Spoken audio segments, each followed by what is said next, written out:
रामू के पास कुछ भी नहीं था। वह अकेले बैठ करके सोचता रहता है कि किस तरह से हम अपना धंधा चलाएं।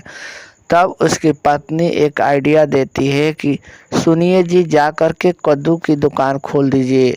तब उसने बाजार में कद्दू लेकर के जा कर के बैठ कर के सभी लोगों को आवाज़ देता है, ले लो भाई कद्दू ले लो, मेरा कद्दू ले लो। जो भी इस कद्दू को खाएगा उसके घर में बहुत सुंदर सुंदर बच्चे होंगे। यह सुन कर के सभी लोग उसके पास आ जाते हैं।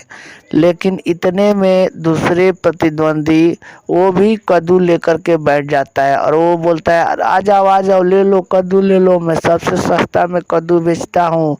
यह सुन कर के उसके पास से सारे ग्राहक चले जाते हैं और जा कर के उसको ले लेते हैं। अब इधर रामू परेशान होकर के घर चला जाता है और जा कर के अपने बीवी से बताता है। तब उसकी बीवी बोलती है, सुनिए जी, आप जा कर के मछली का व्यवसाय चालू करिए।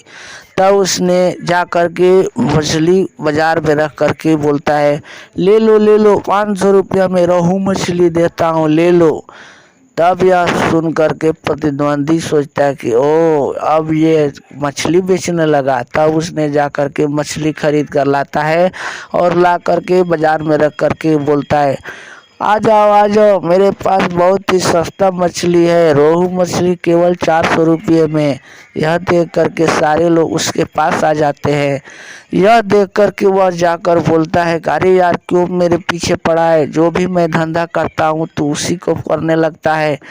तब वह कहता है, अरे मैं पागलों की बात नहीं सुनता हूँ, तुम लोग भी इस पागल की बात मत सुनो। यह देख कर के वह चला जाता है और जा कर के अपनी पत्नी से बताता है। इतने में उसकी पत्नी कहती है कि ठीक है, अगर ऐसी बात है तो आप छत पर के चारों ओर घेर करके बकरी पालन कीजिए।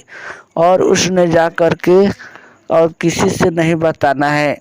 यह सुन करके वह खुश हो जाता है और चारों ओर घर से जुड़वाकर छत के ऊपर बकरी पालने लगता है। और वो उसके प्रतिद्वंदी जब देखता है कि अरे यार, रामू अभी तक कोई भी व्यवसाय चालू नहीं किया है, तब वह अपने पत्नी को बोलता है कि जा कर के उसके घर में जा कर के देख, उसके पत्नी से भेंट करके पता करो कि वो कौन सा बिजनेस करता है। इतने में उसकी पत्नी जाती है और जा कर के उसको कहती है, अरे बहन जी, अरे सुना है आप लोग कहाँ रहते हैं, भेंट मुलाकात नहीं होती है। तब वह कहती है कि अरे मेरे पति छत पर के मछली को पाल रहे हैं, इसके लिए हम लोग भेंट नहीं कर पाते हैं। तभी वहाँ से बकरी की आवाज़ आती है। तब कहते, अरे यार, तो बकरी बोल रही है, तुम कहते हो कि छत पर मछली पाल रहे हैं। तो उसने कहती है वहाँ से कोई बकरी गुजर रही होगी तो आवाज़ है। तब यह जा कर के वो अपने पति से बताता है। ये पति सुन करके कहता है कि वो भी अपने छत पर चारों ओर से घेर करके और एक बड़ा सा पानी उसमें डालने लगता है। कुछ ही दिनों के बाद रामू की बकरी बड़ी हो जाती है और वह जा कर के बाजार में 90,000 पर बेच देता है। इतने में वह आकर के एक लड़का भागता हुआ आता है और कहता है, अरे इसका छत पानी से टूट गया। प्रतिद्वंदी का पूरी तरह से पानी छू करके उसका छत ढह जाता है। तभी वह आकर के कहता है, देखो, तुम मेरे प्रतिद्वंदी हो और जो मैं करता हूँ वही करते थे तुम, इसीलिए तुमका सारा खेत घर भस गया। इसीलिए किसी दूसरे को देख करके नहीं करना चाहिए, अब पूरा जीवन बर्बाद करो। इतने में वह रोने लगता है और रो करके कहता है कि हाँ सही।